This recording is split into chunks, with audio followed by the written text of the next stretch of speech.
We've seen many different designs of eVTOL over the years. One behind me is striking beyond compare from AutoFlight. We're going to find out more because I have Frank Stephenson here, the designer of this and many other crafts and cars over his amazing career. To start with, Frank, it's great to see you here in Paris. My pleasure. It's a joy for me to be here.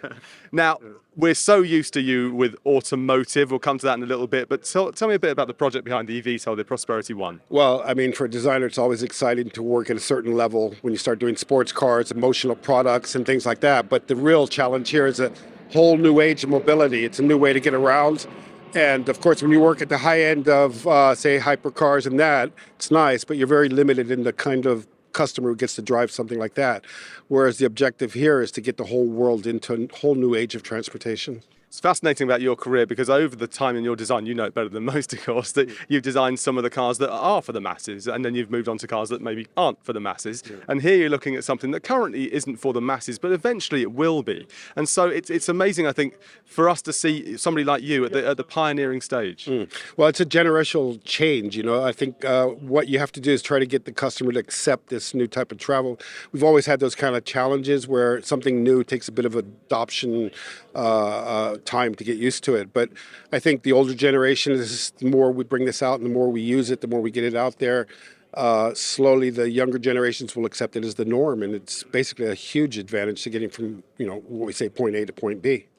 We've seen, and you know this over your career as well, the amount of loopholes, the amount of testing you have to do to get a car certified and to get it passing so it can go out onto the road, so we can drive it, see it on tracks as well. Yeah. Something like this requires a bit more certification because, of course, it's going up into the sky. Yeah. That's, obviously we have to be super safe about bringing this out, and you don't want anything happening negatively to it. So we're operating, which is hard for people to understand or believe, but we're going to be operating these at a level which is equivalent, actually even more safe than commercial airliners today, which is 10 to the minus ninth, the safety rating, which means in a billion hours of flying, one potential catastrophic incident. So it's a very high level of safety. So we should be confident, at least people using it or wanting to use it, they should feel confident that it's a safe way to travel. Yeah, and when you look at those safety numbers, the CAA putting them out there, it's so important to see it. And when you compare those to other forms of air travel, I mean, there are some forms of air travel that aren't the safest and some that are. And these things are great because you've got the combination of both. Yeah, I mean, the trick here is what we call redundancy. So basically, if you have something go wrong, you have a couple of backup systems for it.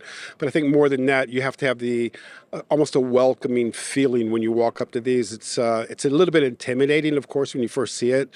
But as soon as you settle in on board, you have these very comfortable seats. You have a non-claustrophobic feeling. The colors are warm. The materials are soft. You should almost get a feeling of sitting in your living room, if that makes any sense. And the visibility is going to be absolutely fantastic in it.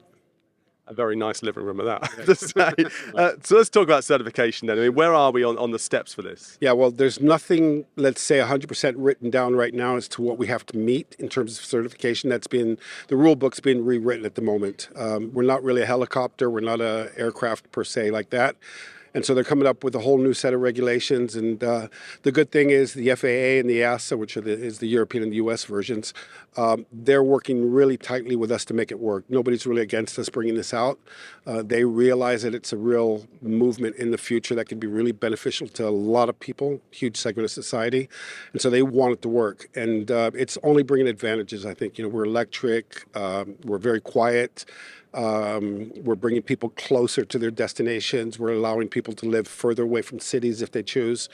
You're opening up a whole new, way of living life. You can go away for a weekend to a destination you would never go to otherwise. We're allowing families to have luggage on board, things like that are super convenient. So I think, the competition's tough. We're not the only ones in the industry, and that's what's good about it. Everybody's pushing everybody else. Nobody's really showing their cards yet as to what they're using, kind of have an inkling of what they're doing. But competition's always good. And for us, I think the secret, especially at AutoFlight, is simplicity in terms of not overcomplicating what we need to do.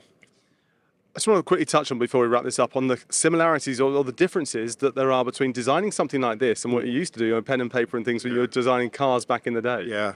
Yeah, it's a funny question. I mean, a lot of people say, well, you design a hypercar, that must be the most exciting thing in the world. Heck, designing anything is the most exciting thing in the world for me. I just love it. And The mistake is designing something that isn't as good as it can be. That can lose a lot of money for the company if it's not successful. If it's bad design, it costs more than good design, actually.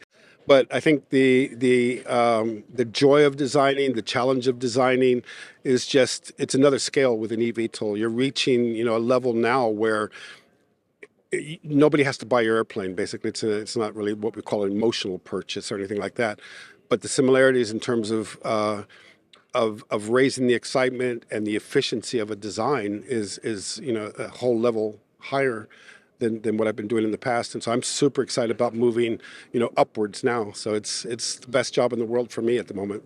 You're excited, and we cannot wait to see this. We've seen the videos. We'd like to see it in the flesh. It's a real pleasure. Thank you so much. You're very welcome. Thanks.